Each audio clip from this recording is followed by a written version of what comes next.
Arestado ang hinihinalang miyembro ng Saturnino Criminal Group sa ikinasang buy-bust operasyon ng San Jose del Monte City Police Station sa Barangay Tungkong Mangga, San Jose del Monte, Bulacan. Kinilala ni Police Lieutenant Colonel Rayson M. Bagain, hepe ng naturang istasyon, ang nadakip na suspect na si alias Potpot, 31 anyos, matapos umanong magbenta ng isang sachet ng hinihinalang shabu sa mga operatiba. Kabilang din ang suspect sa target list ng Coplan Bilog at kilalang miyembro ng nabanggit na grupong kriminal.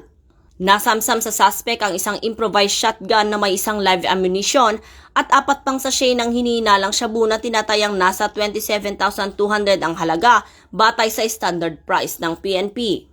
Kasalukuyang nasa kustodiya ng San Jose del Monte City Police Station ang suspect para sa dokumentasyon at wastong disposisyon. Nahaharap ito sa kasong paglabag sa Republic Act 9165 o Comprehensive Dangerous Drugs Act of 2002 at RA 10591 o ang Illegal Possession of Firearms and Ammunition Act. Patuloy ang Bulacan PNP sa pamumuno ni Police Colonel Angel L. Garciliano, Provincial Director ng Bulacan Police Provincial Office, sa pagpapaigting ng kanilang operasyon laban sa ilegal na droga at iba pang uri ng kriminalidad upang masiguro ang kapayapaan at kaayusan sa buong lalawigan. Mula dito sa Bulacan Police Provincial Office, ako ang inyong PNN Correspondent, Patrolwoman Pearl Cristalina Javier, alagad ng batas, tagataguyod ng Balitang Pulis.